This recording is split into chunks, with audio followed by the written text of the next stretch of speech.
Olá, eu sou o professor Cláudio Marcelo e na aula de hoje nós trataremos sobre os aspectos práticos da DFC, que é a demonstração dos fluxos de caixa, que é um importante relatório da área de contabilidade que atende bastante aos investidores. O ideal para quem está acompanhando essa aula é ter assistido uma aula minha anterior, onde eu abordei os aspectos teóricos relacionados à DFC. Aí ajudaria a compreender mais esse exemplo que nós vamos trabalhar aqui, né? E este exemplo eu tomei por base o CPC 03, né, que é o Comitê de Pronunciamentos Contábeis, que é um órgão no Brasil que ele alinhou a contabilidade nacional a padrões internacionais de contabilidade. E esse CPC 03 trata dos assuntos relacionados à DFC, a demonstração do fluxo de caixa. Então, dentro desse CPC, ele trata um modelinho lá da demonstração do fluxo de caixa pelos dois métodos admitidos pela legislação, pelas regulamentações nacionais e internacionais. Existe um método que é chamado método direto e um outro método que é chamado método indireto. Independentemente de ser método direto ou método indireto, há necessidade de classificar todas as atividades que geram fluxo de caixa dentro de uma companhia em três grandes blocos, que seriam as atividades operacionais, as atividades de investimento e as atividades de financiamento. A explicação teórica desses itens eu fiz no vídeo anterior. Então, do ponto de vista prático, todas aquelas entradas de recursos e saídas de recursos que estiverem vinculadas à operação principal da companhia viriam neste primeiro bloco aqui. Como neste exemplo, a empresa teve recebimentos de clientes, né? Possivelmente esses recebimentos são decorrentes de vendas que a empresa fez e que os clientes já pagaram aquele determinado valor. Então, teve um ingresso de recursos de 30.150. No caso de pagamentos a fornecedores e a empregados, como estes dois, tanto o fornecedor quanto o empregado, ele está vinculado à operação da companhia, então teve uma saída de recursos de R$ 27.600.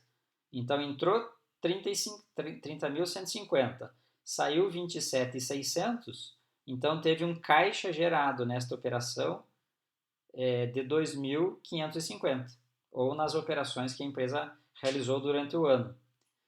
Foi considerado também três saídas de recursos, né?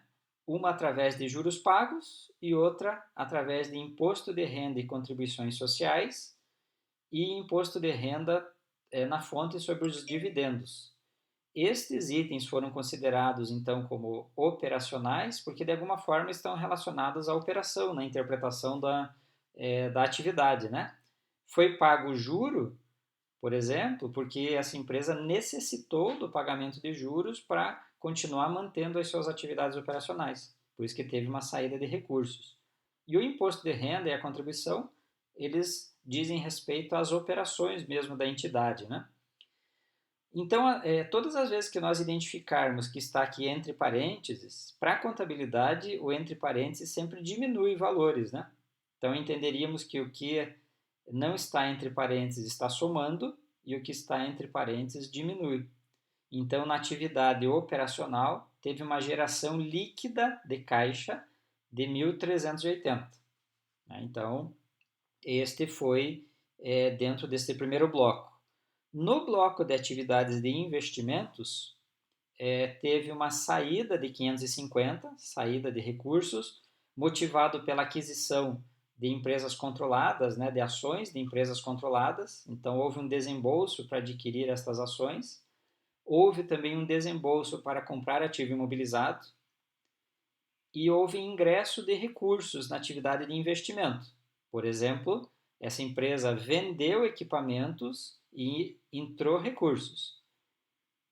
Recebeu juros e recebeu dividendos, e esses dois itens são ingressos de recursos considerados como atividades de investimento. O investimento para fins de fluxo de caixa, ele é mais ampliado do que o conceito de investimento para fins de contabilidade, lá do balanço patrimonial. Normalmente, investimento no balanço é tudo aquilo que é feito fora da empresa. Eu comprar ações, eu investir em instrumentos financeiros fora da empresa são considerados investimentos, né, lá no balanço.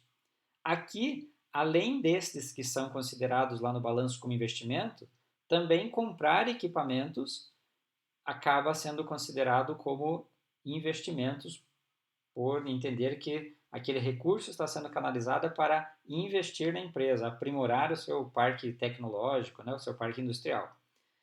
As atividades de financiamento, neste modelinho aqui apresentado, nós tivemos entrada de recursos motivados pela emissão de ações. Então, a empresa emitiu ações, alguém comprou essas ações e entrou dinheiro no caixa. Essa empresa também pegou um empréstimo bancário, entrou dinheiro no caixa, dentro da atividade de financiamento. E o que consumiu o caixa em atividade de financiamento? Pagar passivos originados por arrendamento, então aqueles operações de leasing que a empresa fez, que ela fez uma compra financiada e gerou uma dívida lá no passivo, aqui houve um pagamento dessa dívida no valor de 90, então consumiu dinheiro. E essa empresa pagou dividendos. Né? Entende-se que quando você está pagando dividendos, normalmente é uma atividade de financiamento, que está consumindo caixa. Quando você está recebendo dividendos, é uma atividade de investimento, que está gerando caixa. Nesta movimentação, então, houve um consumo líquido de caixa na atividade de financiamento de R$ 790. Aí, se nós pegarmos tudo que gerou de caixa, atividade operacional, menos o que consumiu em investimento e em financiamento, nós teremos um aumento líquido na conta de caixa, equivalente de caixa, que é uma conta do balanço patrimonial, a primeira conta, inclusive, lá do ativo, ela aumentou em 110. E isso é comprovado aqui, olha. No começo do ano, esta conta de caixa, equivalente de caixa, iniciou com R$ 120. No final do ano, terminou com 230. Então, houve um acréscimo nessa conta de 110, provocado pelo quê? Justamente por todas estas movimentações. Aqui torna claro, então, algumas conciliações, algumas interpretações, né? Nem sempre aumentar a conta de caixa equivalente de caixa é bom. Ter mais dinheiro, não necessariamente do ponto de vista empresarial, é bom, porque depende como que este recurso foi gerado, né? Porque eu posso ter muito dinheiro no caixa, mas esse dinheiro é decorrente, por exemplo, de financiamentos. Então eu vou ter dinheiro, mas também vou estar endividado, né? Então é essa análise que deve ser feita, assim, com mais detalhes ali em cada uma das atividades. Neste caso, possivelmente os investidores ficariam bastante satisfeitos que a principal fonte de geração de dinheiro na companhia vem das atividades operacionais, né, através do recebimento de seus clientes. Pelo método direto, indireto, a gente vai perceber que os totais não mudam, né? Eu continuo na atividade operacional tendo uma geração líquida de caixa de 1.380. O que muda é o método para chegar a esse valor. Aqui é muito mais interpretativo de outros relatórios contábeis para montar o fluxo de caixa. Por exemplo, o lucro que é gerado, o lucro líquido que é gerado na demonstração do resultado, que é um relatório contábil, ele é todo com base no regime de competência, onde os registros são feitos no momento da ocorrência, independente de receber e independente de pagar. E há ainda alguns gastos dentro da demonstração do resultado que nunca vai sair dinheiro. Por exemplo, a depreciação, né? A depreciação, ela tem um efeito que diminui normalmente o saldo de uma conta lá do ativo, do imobilizado, e da mesma forma ela reduz o lucro da empresa, mas é uma redução por um efeito econômico e não financeiro. Então, neste exemplo aqui, a empresa partiu de R$ 3.350 de lucro, mas antes de chegar nesse lucro, foram diminuídos alguns valores que, pelo critério do regime de competência, houve a necessidade de diminuir por critérios contábeis, mas não que saia dinheiro. Portanto, eu tenho que pegar esse 3.350 de lucro e somar a depreciação, porque não sai dinheiro. somar a perda cambial, porque também não saiu dinheiro. Nós estamos recompondo esse lucro, que era pelo regime de competência, para o regime de caixa. Recompondo este lucro com estes ajustes, o lucro da empresa efetivamente pelo regime de caixa é 3.740. E outra interpretação, né? Além deste lucro recomposto pelo regime de caixa, nós temos que pegar algumas contas lá do balanço de ativo e passivo e interpretá-las. Por exemplo, toda vez que aumenta contas a receber, ela tem um efeito negativo para o caixa. Porque se aumentou contas a receber, esse dinheiro deixou de entrar. Eu estou começando a vender mais a prazo do que à vista. Então tem um efeito negativo. A diminuição dos estoques tem um efeito positivo, porque eu diminuo o estoque por duas condições. Ou eu estou comprando menos, ou eu estou vendendo mais. Se eu estou vendendo mais, está sendo favorecido um ingresso de recurso no caixa. E se eu estou comprando menos, está sendo favorecido por eu deixar de sair recursos do caixa, né? Então eu tenho que fazer esta conta aqui, né, a diminuição dos estoques, aumentando a composição ali na atividade operacional para recompor o caixa.